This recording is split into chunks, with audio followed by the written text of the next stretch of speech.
Welcome to the Hiding for Horrors podcast, where we review horror movies and horror movie franchises. Today we're watching Scream 3. I'm your host, Mark, And I'm Kennedy.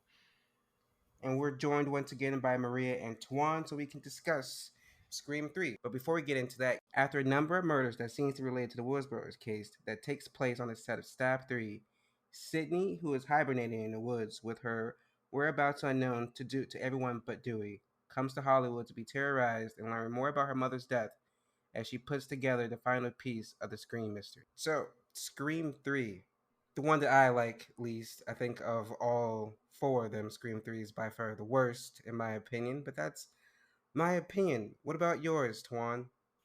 Um, Big agree with that.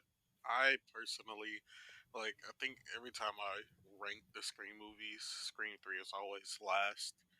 Um, it's just, I don't know, it just, based on, all the other ones that we got, this one just feels like the least put together. Like, they kind of, even though they, went right into Scream 2 after making the first Scream, this one felt even more like they didn't know what to do, and they just decided to put something together to make, some bucks at the box office. But it didn't really go anywhere, and honestly, most people forget about it, because I know I did.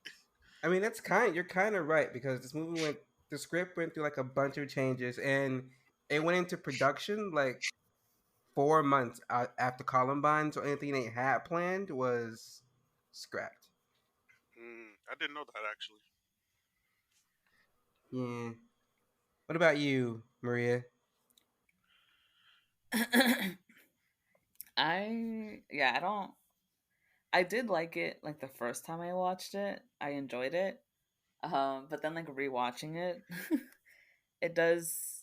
Yeah, like I agree. It does seem like it was put together like last minute. Nothing really kind of like it didn't flow as well as the other movies did, and it kind of felt like they were just like coming up with ideas along the way just to kind of finish the movie. Kennedy? It certainly wasn't my favorite, but I still enjoyed it. I mean, this was the first time I ever saw it. And I know that you guys had mentioned before, like, oh, it's not that good.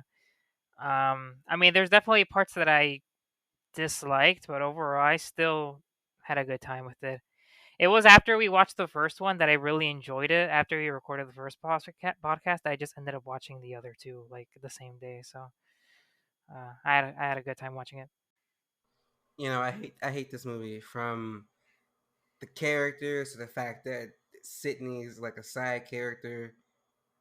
I mean, I don't mind Gail being front and center, but I've hated Dewey since the first movie. So the fact that we get more Dewey is kind of annoying. So and David Arquette's like weird facial expressions when he says his lines are distracting. And so is Gail's bangs. Like her hair Oh, gets those progressively worse. bangs. It gets progressively worse each movie. Those bangs are awful.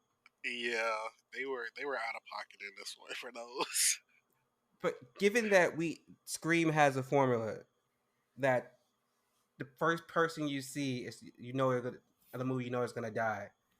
I was kind of sad when we saw Cotton for the opening kill. I mean, think about it. I'm risking my reputation as the What host about of Yeah, you this country's guys? number. it didn't really add anything. Even like the other open the kills don't really add anything. I guess you could say this was the first one where it was somebody who we previously knew. But I would have thought in my head for them doing that it would have came back to really play a part in the story. But it didn't really it didn't really come back to do anything other than like getting the pretty much the gang back together for the most part, but it didn't really play that much into it, and I don't even think it's brought up again. Yeah, I thought it was kind of. I mean, I liked seeing him in the beginning, and it was. I mean, I guess he got the fame that he wanted, and I feel like that scene was also like it was kind of dumb because I guess now Ghostface has that device where he can mimic anyone's voice. I guess, and it seemed just really like really, like it wasn't. I feel like it just wasn't as gory, and it just wasn't as It was almost like comedic, I guess, more than anything. It didn't feel like an actual, gore scene where he kills people. Yeah, that device was stupid. I still don't get how that works, especially when he's on the other side of the door talking to her. Like, how is it still that clear? She should hear How much two fun voices it's at gonna be least. to rip your insides out! True. Now open the fucking door, Christine! You know how I feel about like characters surviving one movie and then dying the next. So I didn't really like that they killed Cotton the way they did. Not that he's like this super likable character or anything like that, but um, I mean he was an important character for the past two movies, and you never really got to see him that much. We saw him a little bit more in Scream 2. Um, but yeah, I didn't. If it was the same opening sequence with like a different character, I think I would have been more fine with it. But I also agree with your guys' criticisms about the voice recorder thing, like the being able to mimic other people. That's just stupid. That's just dumb. But also, I think if they're going for a big shock opening, and this might be me being biased, but you should kill someone who's closer to Sidney. You should just kill Dewey. They keep missing opportunities. Mhm. Yeah, we're just gonna kill Dewey every I mean, because I don't understand how he keeps getting like stabbed in the same spot and he's not dying. Like, why is Right, Dewey right still in the here? gut too. Like, we lost Randy, we lost Tatum, but we can't get rid of fucking Dewey. Like, Yeah, he was really weird in this movie too. Like every line he would say, he said it just so like so creepy and so like his face would twitch and it with was just his, like why uh, it feels like he was just doing too much we'll, for we'll save like. the We'll save the Dewey bashing for that section. But what do you guys think about the stab concept in this movie? Because we were first introduced to it in part two, but it was just like clips and like interviews. But this time we're actually on set of the stab movie. What did you guys think? I like that aspect. That was one aspect of this movie I actually did like. I like when like anytime a movie goes like meta with their stuff, like making fun of it, even like making fun of itself within the movie.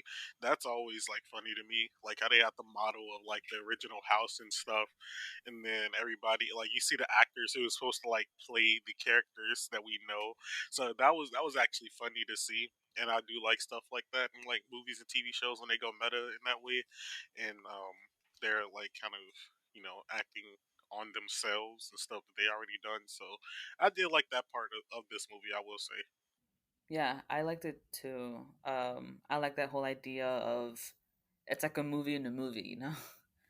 um and it was just I don't yeah, I thought it was cool. I did like the idea. Yeah, for me, one of my favorite scenes was when Sydney was getting chased, and I assume that that was her fake house, right? On the set. So I thought that was pretty Yeah, it neat. was. I think they used it. I think they used that setting well, uh, to the benefit of the movie. Yeah. Yeah, I like it. I feel like some of I wanted more though. Like I just wanted. It was missing something. Like it was great and got to see all the actors, but I wanted more because we never really got to see them. Like I wanted to see them on set, like acting as the characters, but we never got a chance to see that. We just saw them like in costume, reading scripts, and I was like, I wanted more from this.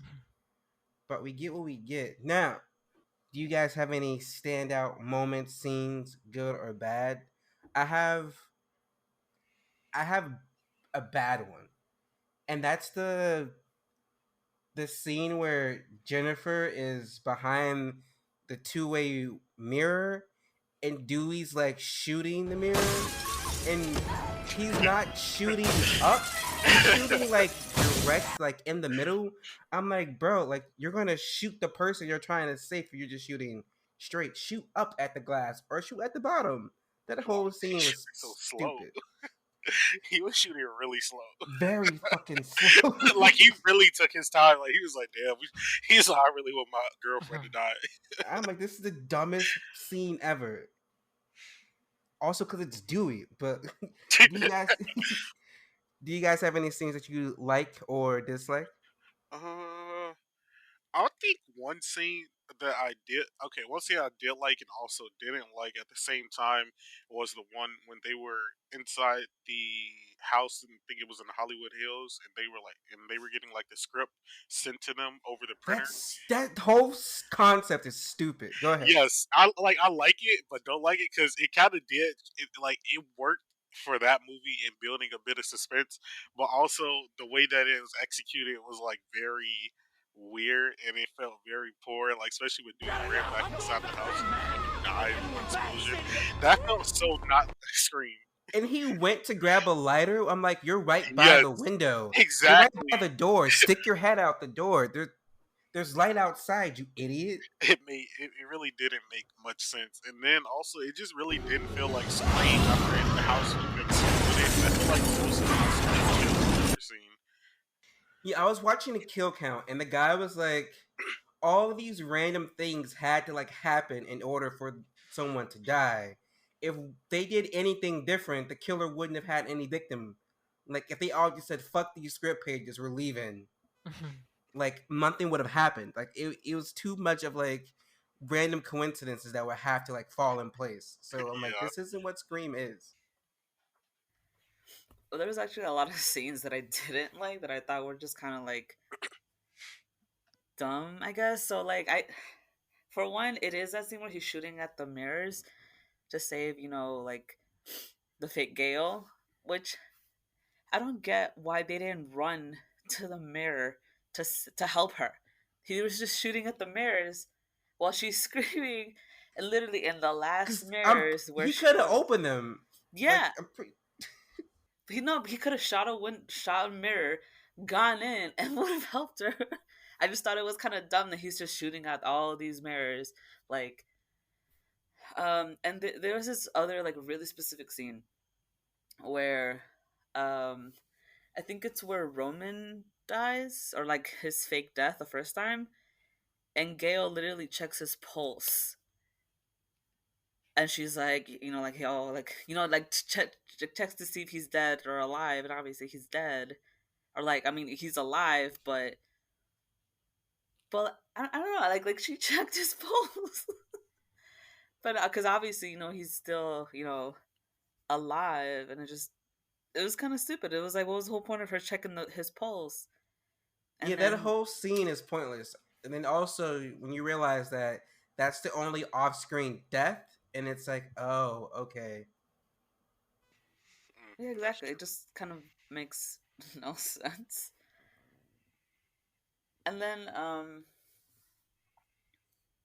I guess, and also the whole like bulletproof vest thing between Roman and Sidney, I thought was also kind of stupid, because it was like suddenly like so it's like, so you have this device that mimics Dewey's people's got our voices, voices. which we don't even like. I feel like that technology is so unrealistic. And then suddenly and now everybody's wearing bulletproof vests.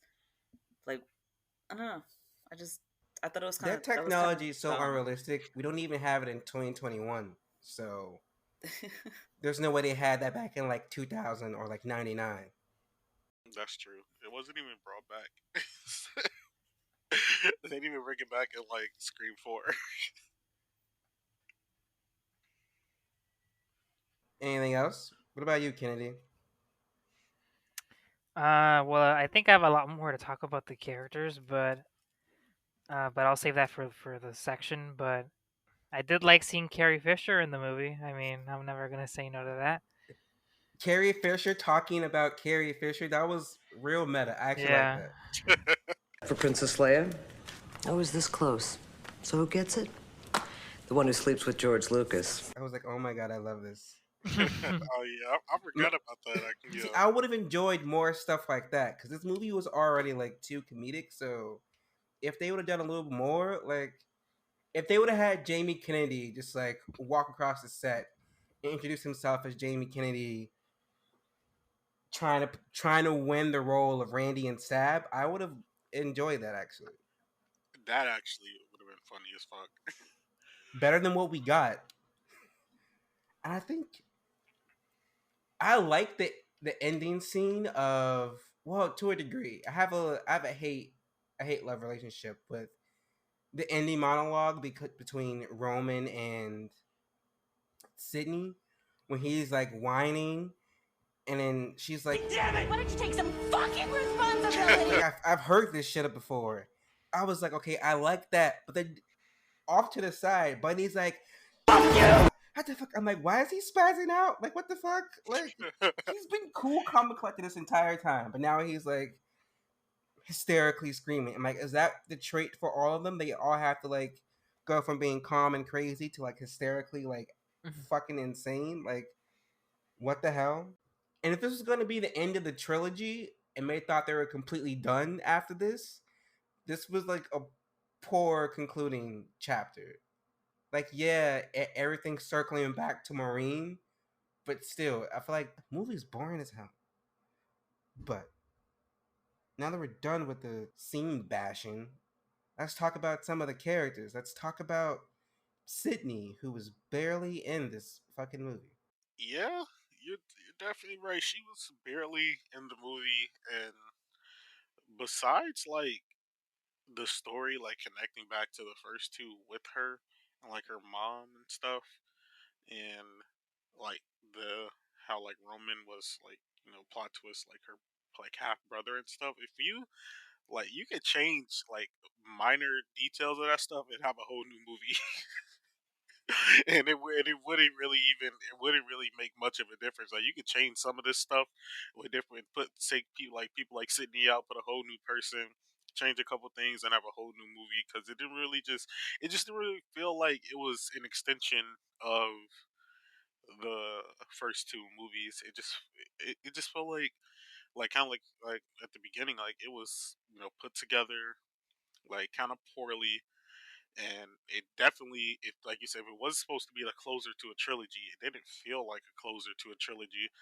But it didn't feel like it was opening up for a sequel either. It just felt like they're like, yeah, this is it, I guess. I liked Sydney in this one, even though she was just kind of like there, kind of like off to the side. She didn't come in till basically last minute. But I don't know. She came, she kicked ass. She found who the killer was. She um saved people again. I liked her. I liked how her character was big, kind of like a little like she was kind of the same and all like the first movie, the second movie. She's always been like extremely strong, which I like. I feel like nowadays it's kind of hard to find like a good movie where there's like a strong female lead. Yeah.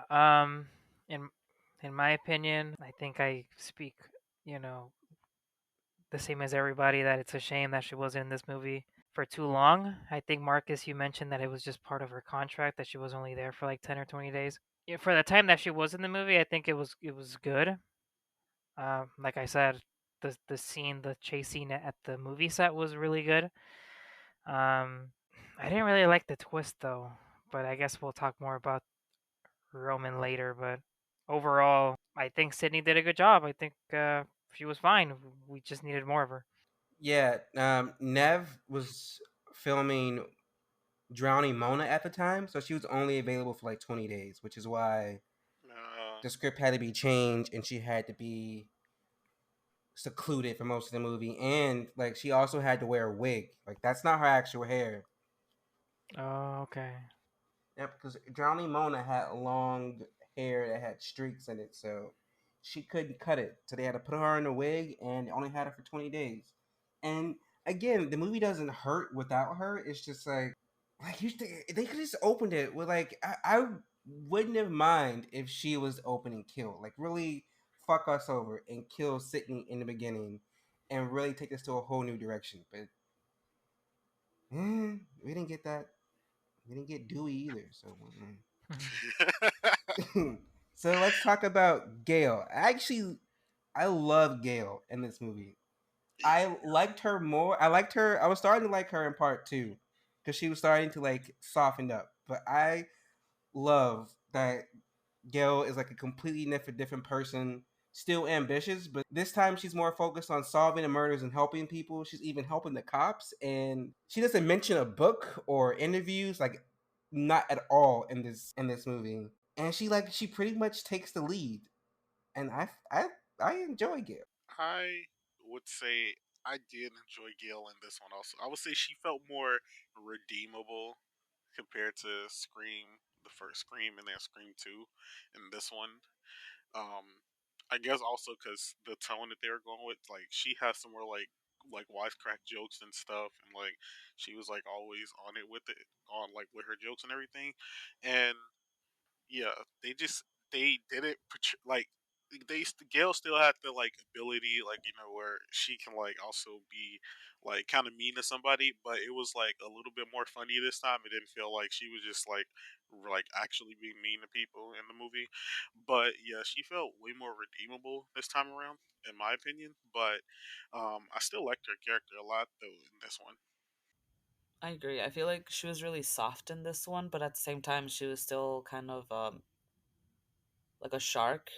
She was going after, trying to find the killer this time. She wasn't chasing the story. She was, just trying to help these people. And I really liked her with Fake Gale. I thought they were so cute together. I kind of wish that that was like an ongoing thing or something. But I love like maybe like a spinoff somewhere. But I really liked them together. They were funny together. Yeah, there's a story in that building. Maybe Gail Weathers would find a way. All right, wait. Don't tell me what to do. And I liked how she was, mostly. I mean, I like how in this one she wasn't really with Dewey all the time. Though she was kind of chasing him a little bit. But I liked that.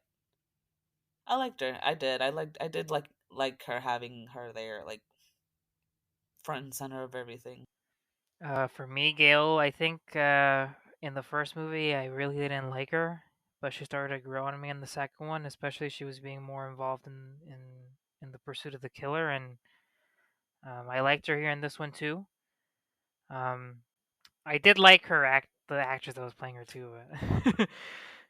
uh, and I'm not even someone that watched like Friends or anything, so I don't even have that bias. But she definitely grew on me in this movie too, and I'm excited to see her in the fourth one and then in the fifth. All right, we talked about him. I forgot. I jumped the gun. I was going to mention Cotton, but we're actually going to talk about Dewey.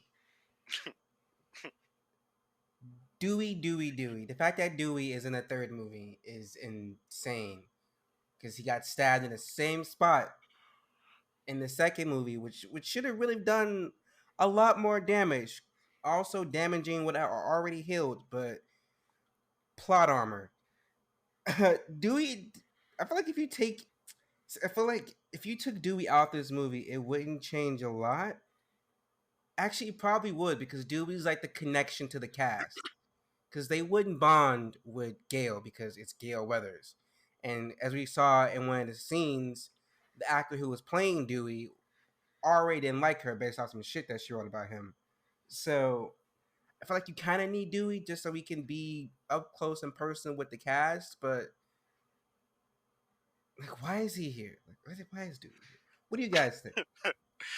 Um, yeah, in this one, I would say I didn't like Dewey that much. He felt more like an asshole this time around, like compared to his in Scream and in Scream 2. Like he felt like more of an asshole this time around, especially to Gail. Even though Gail like is mean with him, but shit, they got together at the end of the day, and like she was always snarky like that to everybody. But he definitely had like some different kind of hatred towards Gail this time around, especially since he was dating the girl who was playing her in the movie that looked like her. So I'm like, that's weird. Like if that was real life, that'd be weird as hell. To be honest with you, you get like somebody that looks just like your ex, and then start dating them, and they're also in the movie playing your ex. That's kind of weird. Yeah, I didn't like Dewey. I feel like he was mad at Gail because Gail left to go be part of 60 Minutes too, which is actually a real show that ended around the time the movie came out. Uh, but then because he didn't want to leave Woodsboro ever. I'm like, but if she's trying to go follow her dreams and you're a twice stabbed in the back cop, get the fuck out of Woodsboro and go be with her while she follows her dreams. But then you leave Woodsboro when it suits you. It gives me toxic masculinity vibes, and I don't like Dewey. And Yeah. also, Gail's reaction when she saw the actor playing Dewey is my reaction. I'm like, oh, they're trying to make you too attractive in this movie because this ain't you. Yeah, he was weird in the movie. I feel like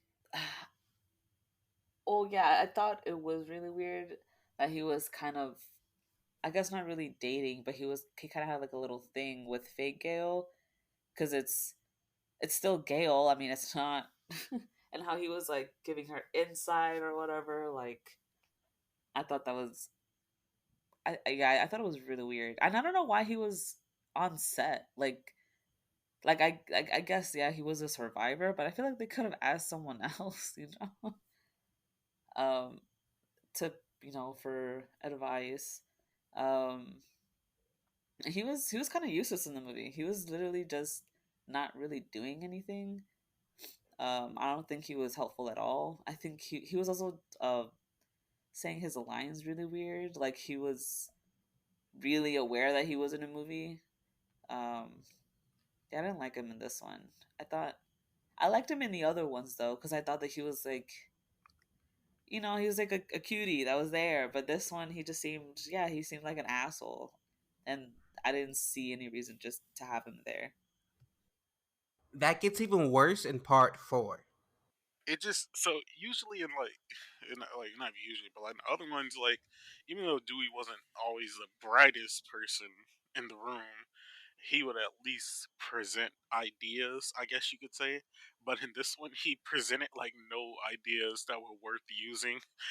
Like the scene we mentioned of him shooting at the glass, like that was so stupid for his for like for well, I guess you can't say it isn't stupid for his character because his character has done stupid shit, but that was just very stupid for him to like shoot at the glass at like the body at like the body area where that girl could have possibly been. He could have killed her instead of the killer. So it made no sense at certain points, and his decisions didn't really hit this time around. Like he at least tries to come up with something, but Dewey is really like Wile E. Coyote from the Looney Tunes. He just gets beat the fuck up, but comes back every time. Yeah, I just don't like Dewey, and I've said it before, and I just want his character to die because he's an idiot.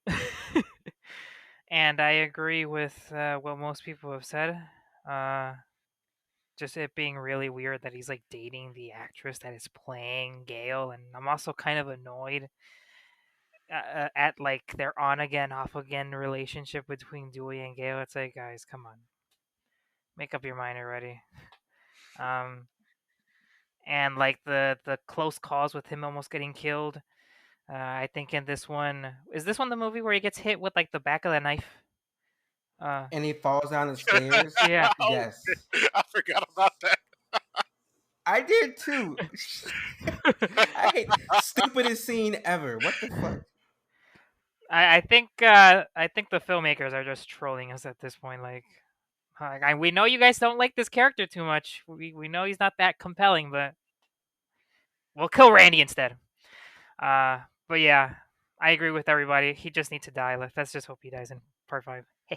Well, let's move on to someone better. Let's move on to Cotton, who I would have.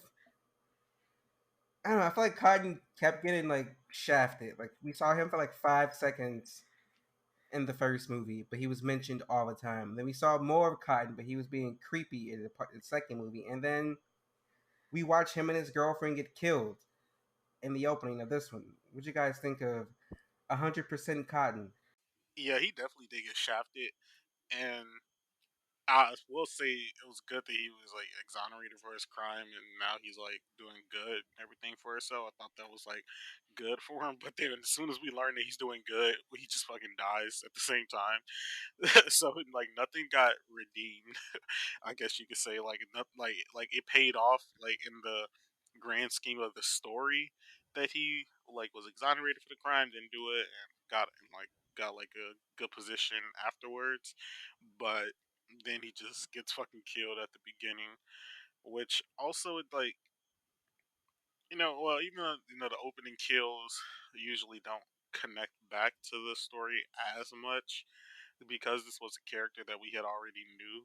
Like I felt like there could have been a motive. I guess the only motive in my head would be to just get Sydney's attention because at this point Cotton didn't do anything, and honestly, his outside of like him being connected to the case, like with Sydney's mom, like there was no reason to kill him. I guess you could say. Yeah, he called Cotton asking where Sidney was. Like, why would you expect Where's Cotton Weary to Morningstar, know where Sydney? Sidney is?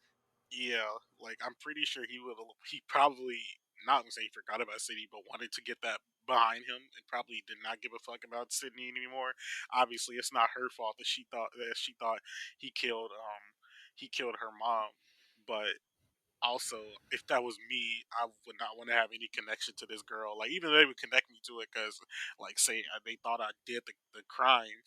After I got exonerated, I'd be like, yeah, I don't want anything to do with her. I'm just go get my little fame and we moving on. Yeah, I feel like they definitely did him really bogus. Because in the first movie, he was um being accused of killing Maureen. Um, the second movie, yeah, he was weird. And then this movie, yeah, because he was doing great. He has taught his show. He was famous like he wanted to be, and then they just killed him. Which I don't know. I think it was kind of dumb. I would have liked honestly. I definitely would have liked to have him there over Dewey in this movie. I feel like he would have been cool to have, especially being um you know especially having like I guess his own show in the movie. It would have been really cool to have him there longer and to actually kind of be like in the plot. Um, and I guess having him as the opening kill, yeah, like it didn't make really didn't make any sense. I feel like this movie was just trying to like tie up loose ends, I guess, which is probably why they killed him. Um, but I just wish it was Dewey, and it did make no sense of like Ghostface asking him where Sidney was, because yeah, like why would he know? Like they're not close. Like I feel like there's no reason for them to have like any type of relationship. It'd be weird, but I guess. That was a good point, actually, about if they did keep him around. That would have been like kind of interesting if they kept him around as a person in the universe who has their own platform like that, like kind of like Gale, but like on a way bigger scale since he had a whole TV show.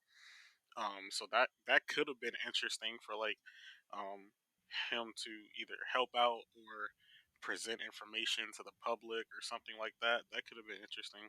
Also, will say I did like the name of his fake TV show, 100% Cotton. That actually, if that sounds like that could have been like a real TV show if that was somebody had his name, like a talk show. Yeah, I liked Cotton, and well, no, I didn't like him, but I didn't not like him either, and I would like to have seen more of him. And like I said earlier, I hate when characters die in the next movie. Um, Not that I'm against the premise, but at least make it worth something. And I don't think it was. I think it was just. It wasn't even for shock value. It was just like we just have to kill this guy that everybody knows at the beginning of the movie because we know our movie kind of sucks. Um, the sequence was good, but yeah, I would have wanted to see more of him because they hype up this character for 2 movies and then he just dies at the beginning of the third one. Come on. See, I feel like killing Cotton was their way out because they knew they had to kill one of the four of them. And I feel like they're like, well, everyone likes Sidney yelling Dewey, so let's just kill Cotton because it's Cotton. But I'm like, no, you should fucking kill Dewey. Fucking Dewey. Let's leave Dewey and Cotton and go to the Randy videotape cameo. I As much as I miss Randy, I don't think that scene was needed at all. Like, I was like, you could have just kept Randy alive, and this wouldn't be like, I don't know. What do Yeah. you guys think? It felt very, I guess you say, uninspired. Like it felt like it really was no purpose to that. I would say it didn't add much of anything to the movie. Like that is one thing you could have taken out, and the movie kind of would have been exact same. Like it was cool to see, like because we all like that character. Everybody likes the character, but it was also like, why did we need this here as well? So it was just one of those scenes. It was like, okay, this is here. That's cool, I guess. But moving along, it didn't really do much of anything.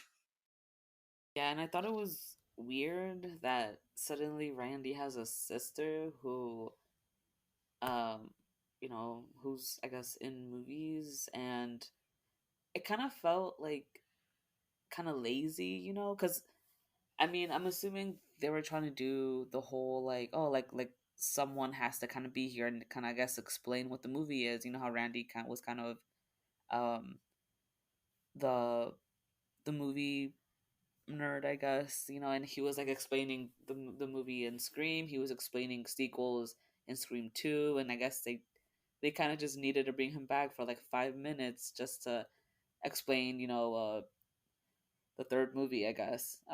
Which it just made no sense. It felt really random. Um, I felt like they wrote the script and they were like, oh fuck, like we forgot to add this in, and well, let's just make him have a sister. Suddenly he has a sister. Suddenly there's a videotape, and for some reason he decided to tape himself, explaining about what about the trilogy, which I thought was really dumb. It kind of, I don't know, it felt weird, like it, and I feel like it just didn't really help the movie. It didn't really help anything. The video itself was kind of dumb. Yeah, the video was really dumb. Like he knew somehow that part 3 was gonna happen. I don't know. that, that he like made a whole video describing like, hey, the guys, this is what happens in the third movie. Throw away all the rules in the that you think you know and all this stuff. Which by the way, his sister was from the Princess Diaries because I know that girl. Yeah, I like her too. She's wasted because she's only in it for like those 5 seconds where she's like, "Hey guys, Randy left this video before he died or something."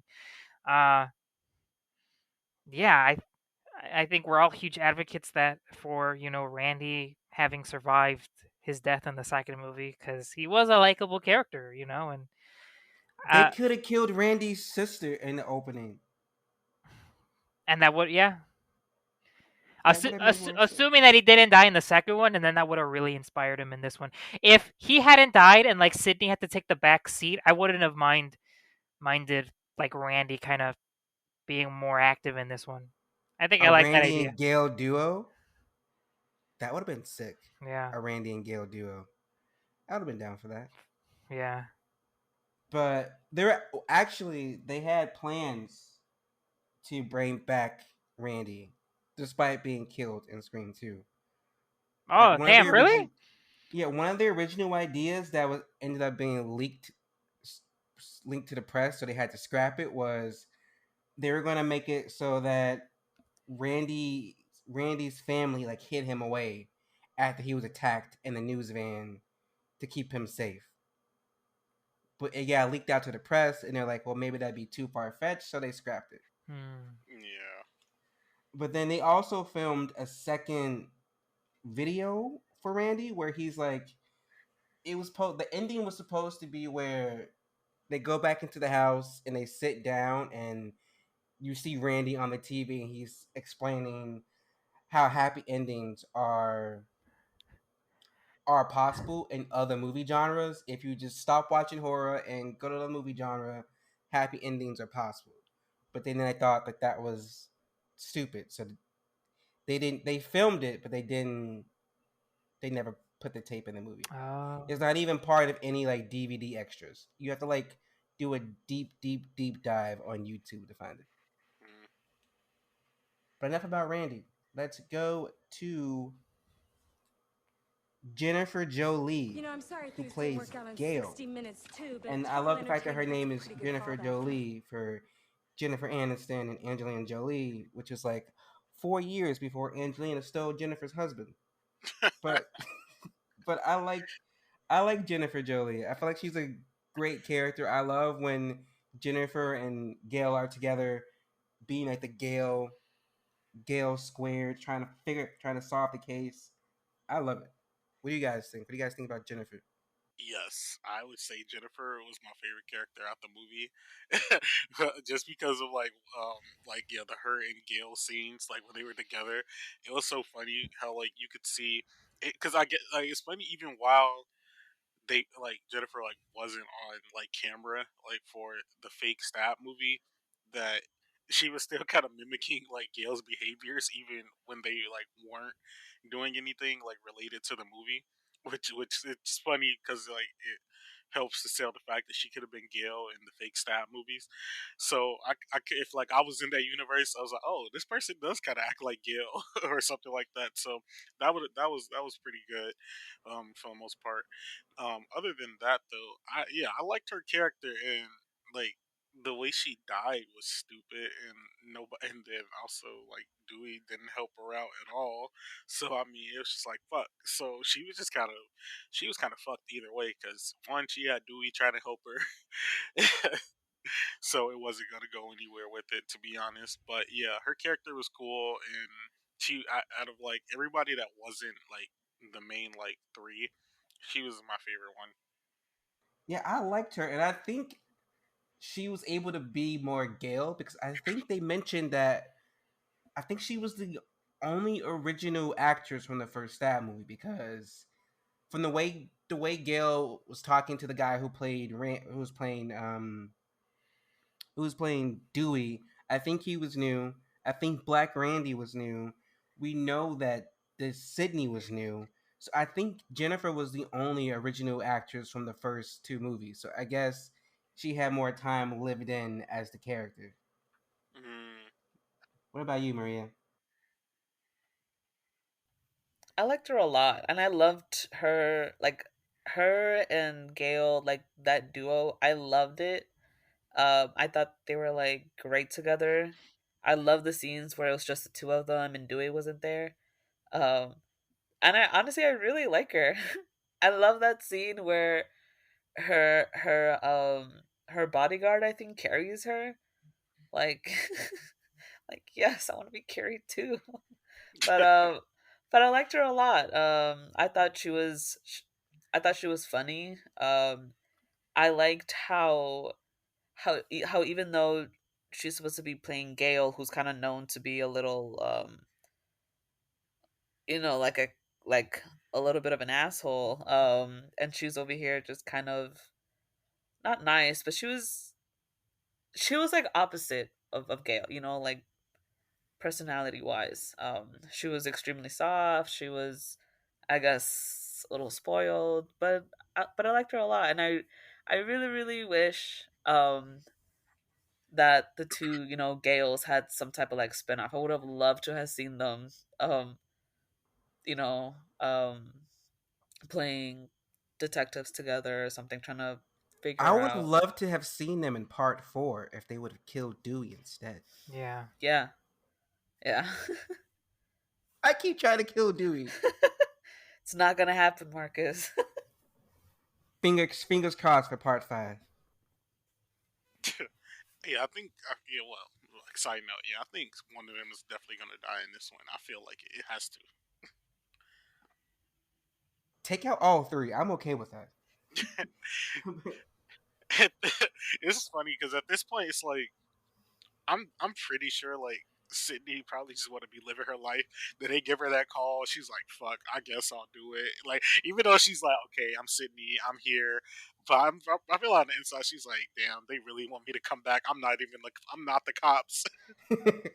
I mean, when Dewey's on a case, you got to go back him up because he won't solve shit. But what about you, Kennedy? Did you like Jennifer Jolie? Yeah, and that's the Gale actress right in the movie. Mhm.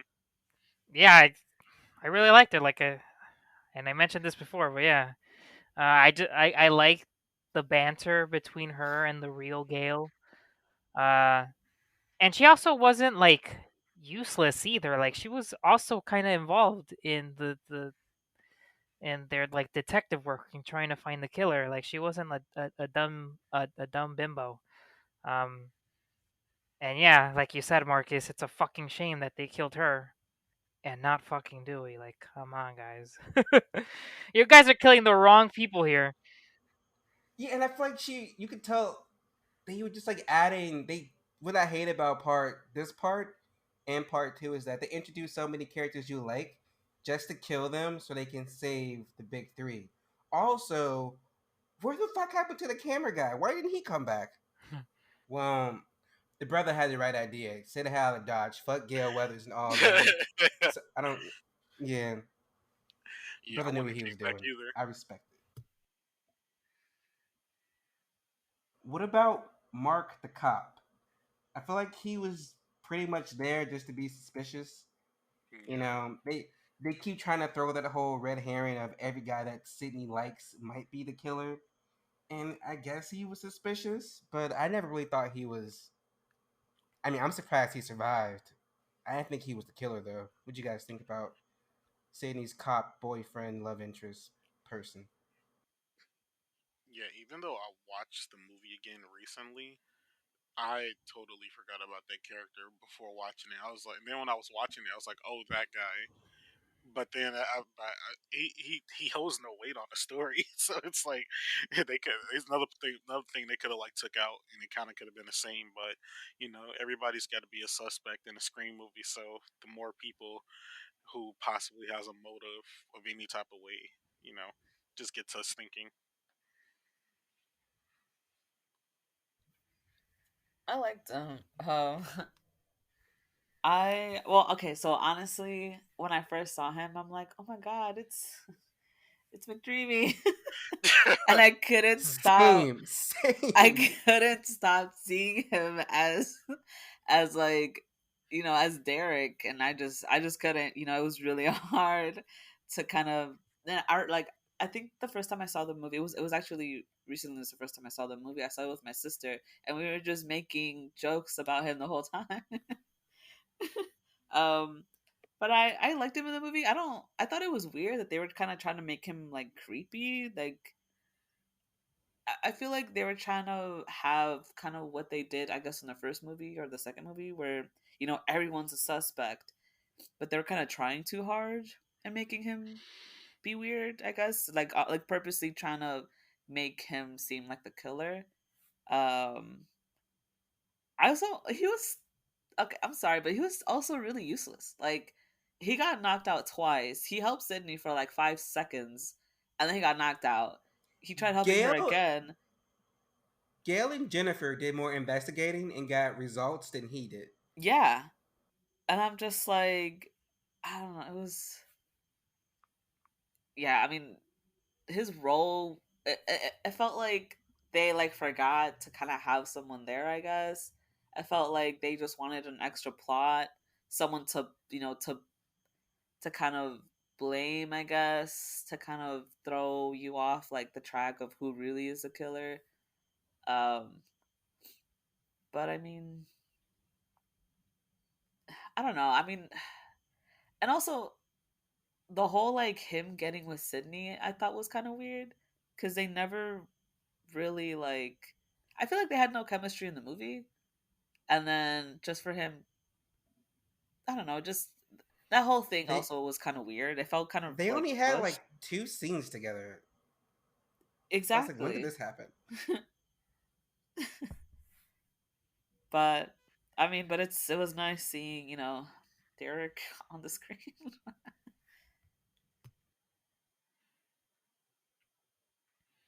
Yeah, that isn't his last name Kincaid? Doesn't he go by Kincaid for most of the movie? Yep. Yeah, Patrick Dempsey. Uh, I mean, he was in the movie. I did not like him or like him. He was they were going for that red herring with him. I will say this, kind of in the final climax where he's like at the producer's house and he shows up with the gun. I dead ass thought like, oh, he's definitely one of the killers. And I guess I was gullible enough because he wasn't actually the killer, but um, I don't know. I feel like it would have been better if he was working with Roman. I didn't like how he wasn't part because he was just way too shady throughout the whole fucking movie. So, uh, And there were two cops that both did nothing. yeah, they pretty much didn't do much. Yeah, and like again, was acting so shady. He like took Dewey's phone earlier, and then after that happened, Roman actually got Sidney's personal number somehow. And then he said something to like his cop buddy, where it's like, "Oh yeah, only one of the cops survives these horror movies or something." Like I don't know, like I wonder if like they changed mid script, like mid production, like, "Oh, actually, we're not going to make you the killer anymore," because I don't know, he just gave off like partner vibes for the killer, and like There, there was two killers, but he was never one of them. he was never one of them, really. Nope. And they just purposely made him like super shady for the. Yeah, but I did not like him. So did not dislike him. So I mean, he's in the movie. It's all good. And this is a side thing. Well, this is a side thing I want to gripe about. Was the scene with Sydney and her dad, and he was like, "Oh, this has nothing to do with us. We have nothing to worry about." Like, sir, you have nothing to worry about. You were attacked once in the first movie. You were nowhere to be found when she was being attacked in part two, and you're not gonna be anywhere for this one or the next one. Like, the hell you mean this has nothing to do with us? Like, Sydney's dad, shut up. But let's talk about Roman, the killer, and Sydney's long lost older brother. He they all have the same issue, especially when it comes to fucking Billy Loomis. Like, oh my god, my parents or parent didn't want me. Whoa, it's me. And I'm like, you you're mad because she abandoned you, but I'm like, dude, you're fucking directing a Hollywood movie. Like, you're doing okay. She was a housewife in a suburb of California who was screwing different guys apparently, and you're a Hollywood movie director, and you're still pressed that she gave you up. Like, sir, what the fuck? Like, this is when you go back with your your Oscar and like, you gave me up, now I'm Oscar winning director. Suck it, bitch. But no, you had to convince your little sister's boyfriend to go murder your mom because she rejected you, and rightfully so. Like, this is, what do you guys think? The Roman angle is so off to me because, like, yeah, he was the half brother. He didn't get like the notice from like his mom and stuff, but I didn't like even with everything he said like at the end of the movie, it still doesn't make any sense for him to kill people because it really doesn't make any sense and like towards the end of it. Like one thing, first things first, he killed all his actors for his movie. Let's say he did survive all this, he's gonna have to. They're gonna have to like spend hella money to get all new actors, do all this extra shit now, because. Or they probably would have shut down production. This is real life. They would have shut down production. Probably would have scrapped the whole movie. To be honest with you, and he'd have been out of a job. But it it didn't all add up. It felt really like, oh, so this is what we got here. Like this is what we got here with this character, and it didn't really do anything for me. Like the first two, it was like, okay, Billy Loomis, and then the second was okay, his mom. Like, okay, I get that. The mom would want like some fucking revenge, blah blah blah blah. But with Roman, it was like you're Sydney's half brother, and you're killing these people for what? Because any reason that he gave in the movie did not really suffice for me. So it his character just didn't really work for me. And yeah, I don't. I didn't really see the vision for him. I honestly, I kind of knew he was the killer from like the beginning of the like when he came on. Mostly because he was just so like I don't know, like because he was just like a side character, and they were giving him kind of like so much screen time. So I was like that. I thought that was kind of weird, especially when he was like complaining about the movie. Um, Even though people were dying. um, I I don't know if I really like him or not. I did think he was really whiny. Though I did really like the whole idea of of him getting Billy to kill his mom who rejected him, and how he kind of like kickstarted everything. I thought that was actually really cool. I just wish they did better with the movie itself.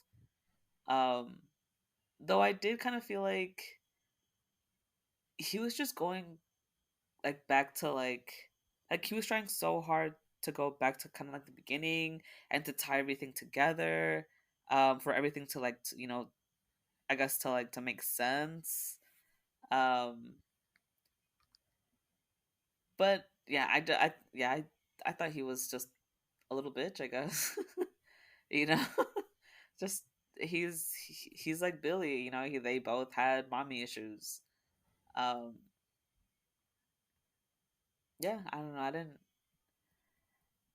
I could kind of tell that he was a killer. But the whole Sidney having like half brother was also just like it was a it was a twist. I don't think it was a cool twist. I thought it was just like, oh, like okay. I didn't really like Roman as a killer. Um, and I said the same thing for Mrs. Loomis, for part two. I just hate when the killer is seen for like two scenes in the movie, no build up whatsoever, no story, and then they're just the killer at the end. I think part of the reason why the first one works so well is because you did see Stu and Billy throughout that whole movie, and it made the plot twist worth it. There was story there. You got to see the characters develop throughout the film. And so for part three in particular, uh, I just didn't really like it. I didn't think that it was earned. I didn't think that the killer angle was earned there. Um, it just it feels like, well, we need, by this movie, it just felt like we just need to surprise the audience by a random killer that no one will suspect. Of course, because like it's like this random character that you see in very few scenes of the movie, and especially since he's acting like an idiot, like like whiny. No one's gonna suspect him. But I think Kincaid would have worked better. Because at least there was some build up there, some development of him acting shady, even if it would have been obvious. But at least I feel like it would have been more earned than this. Yeah, well, I have two things. Well, one, like him being aware of how he was conceived and still hate his mother and not understand why she gave him away and why she would reject him, and he would still slut shame him, and he would still slut shame her and have her killed. I'm like, that just makes you a heartless SOB, and anything you're whining about, like, no one's gonna feel sorry for you because you did all this research, so you know how you were conceived. You know it would be traumatic for her to see you, but she's still a slut, a hoe. She needs to be killed. She rejected me. I'm like, okay, whatever, cool. And then also, I think it's kind of ironic that they pull off a familiar twist in the same movie where they have a Star Wars cameo. Luke, I am your father. True. Let's move on to Angelina. Now, quick fact: Angelina was supposed to be the second killer originally. She was supposed to be Roman's girlfriend, and that scene where she gets killed in the hallway was supposed to be a fake scene, like a fake out, and she was gonna come back at the end to surprise everyone that she was the second killer. but they scrapped that. Which, but I don't know why, because like she was kind of doing sketchy shit the whole fucking movie, which it kind of would have made sense that she was the second killer. Like you spent the entire movie kind of like making her sketchy, her doing weird shit, the whole scene in the bathroom when she finally meets Sidney face to face. But then they scrapped making her the second killer. What would you guys think of Angelina? Um, I'm gonna be honest and say I don't think of her because I just forgot about her until you mentioned her, and I had to think about a second like which character was that? Till you said she's the one with the mask in the bathroom. I just thought that was so like on the nose like for a Scream movie. Like, oh, she's by Sidney, she has a mask and like the fucking her phone. That seemed like way too on the nose. But honestly, I kind of forgot about her character. That probably like maybe if they had done something with her, like how you said, I probably wouldn't have forgot her. But she was pretty forgettable for me, I would say. Yeah, when you mentioned her, I was like, I had to look up to see who she was. Um, yeah, she really wasn't. I just remember her just being kind of weird in the movie, um, and a little like spazzy, I guess. I don't know. I do remember watching it and thinking like that girl was kind of weird. Um, but I didn't really see her as a killer. Um, yeah, and I don't know. She was just kind of there, and then she wasn't. It's a shame because Emily Mortimer, the actress that played her, was is actually a pretty decent actress. She was in Shutter Island and The Newsroom. But yeah, she was just what a quiet character. Um, Another red herring because when Sydney is in the bathroom with her and she has the ghost face mask. Um, I don't. I'm not sure if I would have liked her being the second killer. I think it's good that they removed that, but she had like some of a few of the quirks that even Sydney had in the first one, which was a nice little touch to her character. But I don't know. She just kind of dies suddenly at the producer's house, so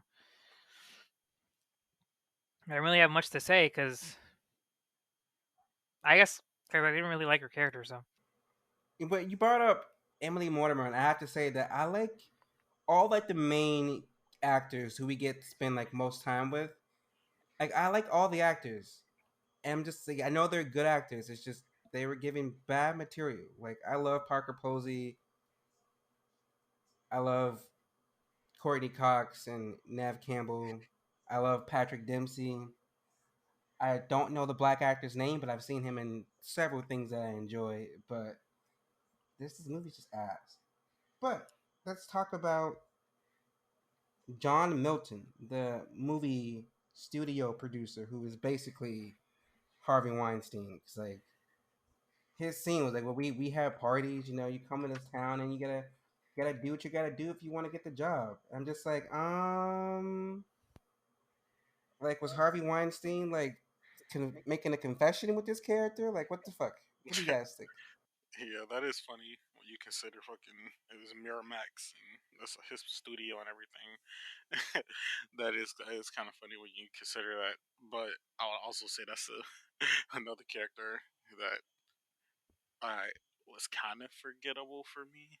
Like, um, but it was there for like the movie politics of everything. So I understand like why you need that type of person there because they are on a movie set, and of course the people who created the movie know how this stuff would go. So having someone like that on the set would just help sell that they were like making a movie and everything. But it didn't really have the character didn't have like an impact on me viewing the story. Nor did I think he was the killer at any point in time.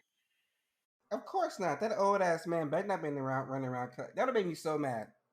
Maybe he has a lot of energy. I don't Yeah,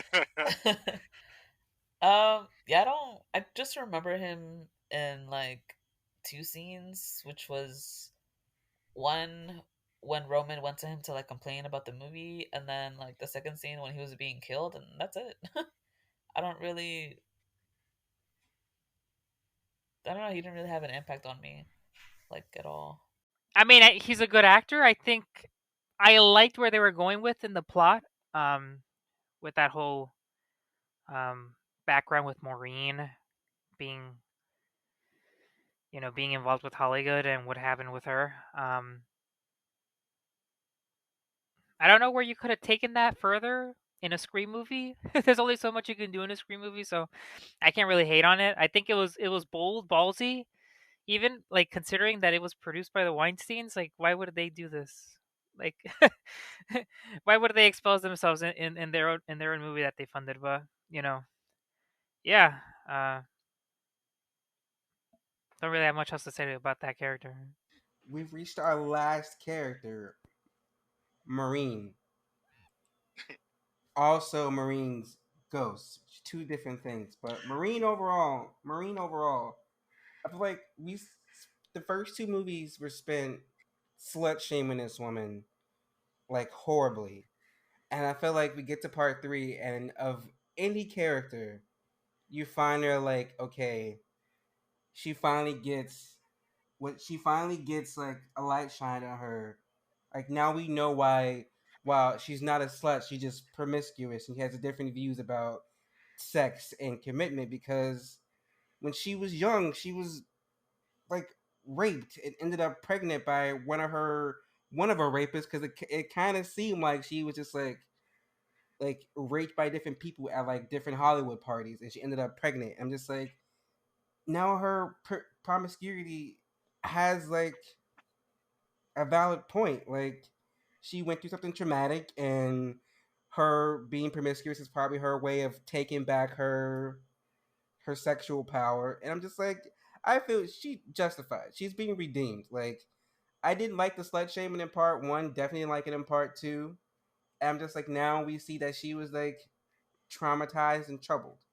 Mhm. Like poor Marine. But besides that, that stupid fucking ghost sequence was not needed at all. Like all the shit with the Marine ghost on the window looking like the chick from the Exorcist was completely uncalled for. At least they kept using the same actress to play Marine though. At least that. What do you guys think? Yeah, that ghost stuff was so weird and out of place to me. And it's like the fact that it just came now, like at least if it was something that Sidney was seeing since like the first movie, like I could have dealt with it just a little bit, just because like it was something that like it was existing already. But the fact that it was just like came out of nowhere, it was like this is. This is weird for Scream, who's never done anything like any type of like paranormal or like I would say like deep psychological aspect like that, like someone seeing like their dead mom or dead character. So it just felt really out of place, to be honest. And um, that also another thing that could have been taken out.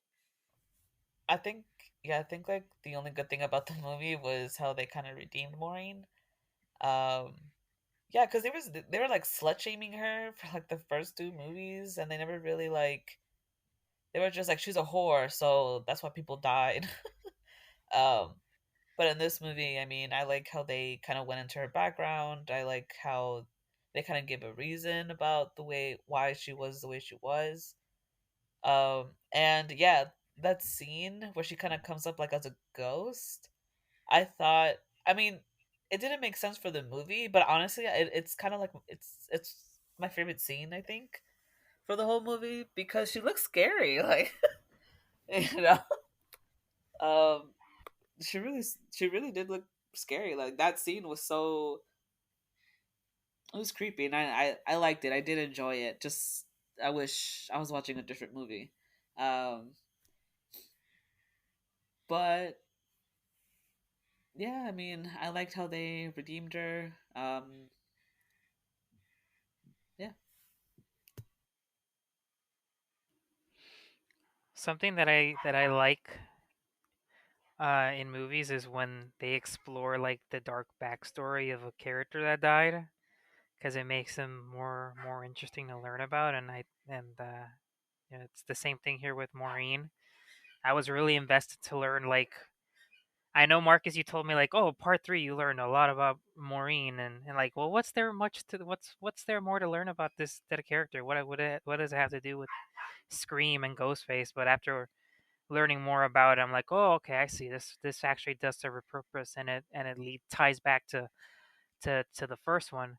Um, and yeah, I think it's cool, like you said, Marcus, that it's the same actress reprising the role. I honestly don't even remember that ghost scene though, so I can't really comment on that. I didn't watch the kill count like you did, so uh, but yeah, I think overall that arc there, I think her arc was completed with this story and of when she was younger, of what her traumatic experience and how that shaped up, that how that ties back to the first movie. Yeah, because I kind of didn't like how they were kind of slut shaming her in the first two movies, and and since she's already dead, she never really, got to kind of defend herself. Um, but in this movie, I liked how they went like how they gave like her background, and you know I I thought it was nice. I thought it was good. Yeah, I feel like you definitely, if anything, this movie pays like it pays off and gives like a really good concluding part to like the Marine Prescott arc. If that's the only thing it does, in my opinion, because everything else part of this movie is horrible. Like there's not that many good scenes to pick from. There's not that many good kills.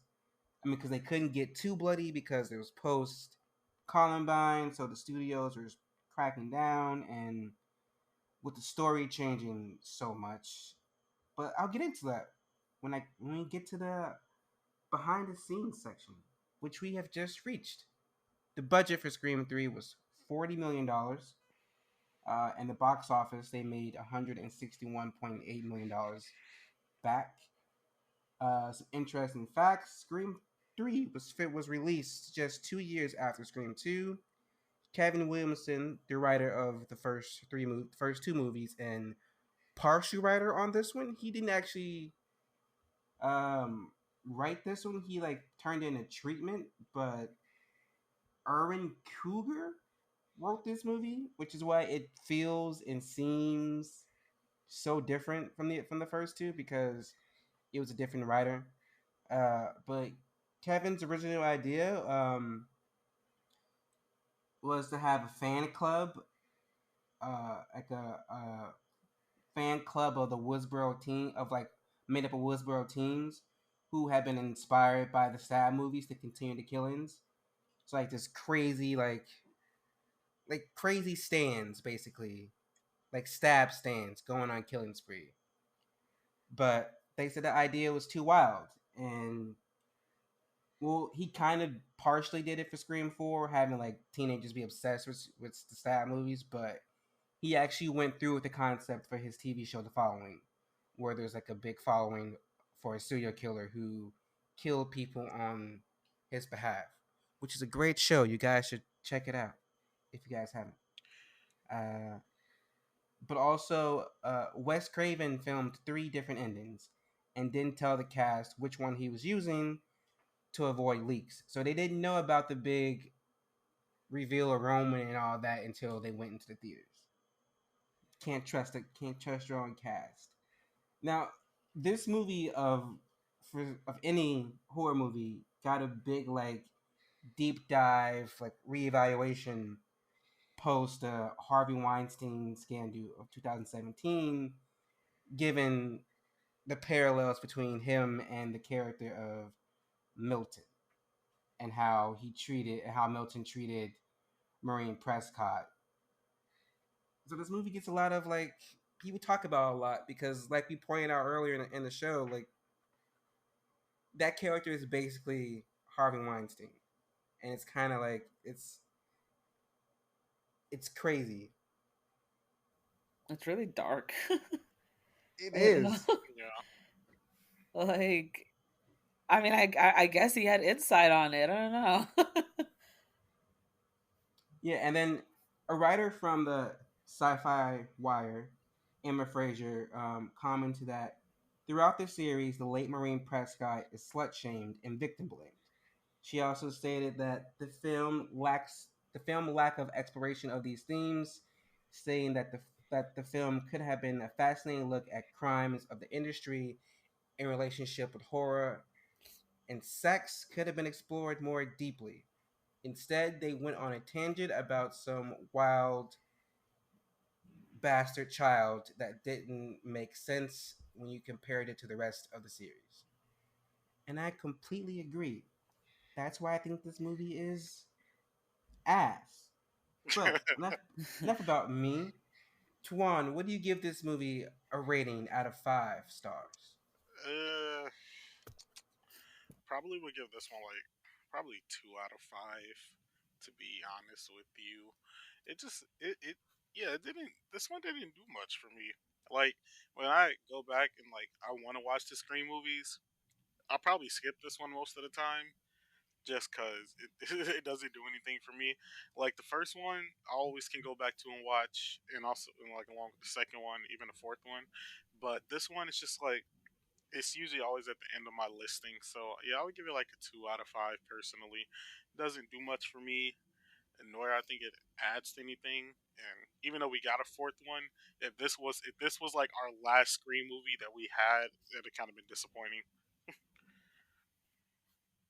I'd probably rate it like a 3 out of 5. Only because of Maureen. Only because they redeemed her in the movie. Um, it was a good journey, I guess. I mean, I probably won't watch the movie again, but it was a nice watch.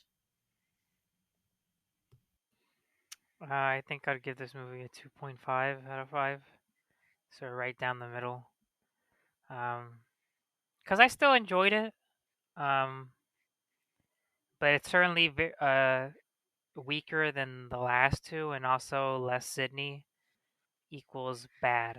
So that's my logic there. And this would I feel like this would be one of those movies where I probably watch less. Um, I'd watch less frequently than the other ones. I give this movie a 1. That's it. You're way too It hasn't harsh. That's aged. way too harsh. It has a, I mean, it has a 1 for the marine stuff, and then that's it. Everything else is just like. Actually, I'll give it a 2. A 1 for marine and a 2 for the Jennifer and Gail duo, and then everything else is horrible. The fact that Dewey's still alive, it loses like 2 points automatically. So, so I can't. It gets a 2 out of 2 for me. Mm. If Dewey wasn't in it, it'll get a 3. But mm, It I kind of can't. feels like they like watched the first two movies and just wrote stuff down, where they were like, we gotta add this in, now we gotta do this, we gotta do that. It feels like a parody of the first two movies, honestly. I think if anything, Yeah, I feel like they it took be a lot from the first two movies. it became what it was making fun of, and it's all because like the creative genius behind the meta stuff and the person who made the characters wasn't writing the script. It was someone else who didn't understand the world that the original writer had like made. So I don't know. And then with everything with the cast not all being available, it was difficult. But we're done with Scream 3. Thank God. Because that was like I would rather watch The Curse of Michael Myers again than I would rather watch Halloween Resurrection and watch Buster Rhymes karate kick Michael Myers than to sit through At least Scream that's more 3. entertaining. That's more entertaining. At least I was laughing. At the stupidity, yes, yes.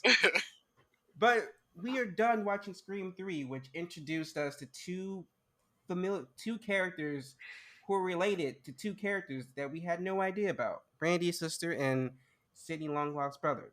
And we're gonna move on to Scream 4, which also introduced us to characters who are related to characters who we had no idea existed. Like Maureen Prescott's sister, who we never fucking heard of before. So we have that to look forward to when we get to Scream 4. Thank you guys so much for joining us. Could I be more popular? The Haddonfield Horrors podcast is a Letters to Media production. Should we do an intro?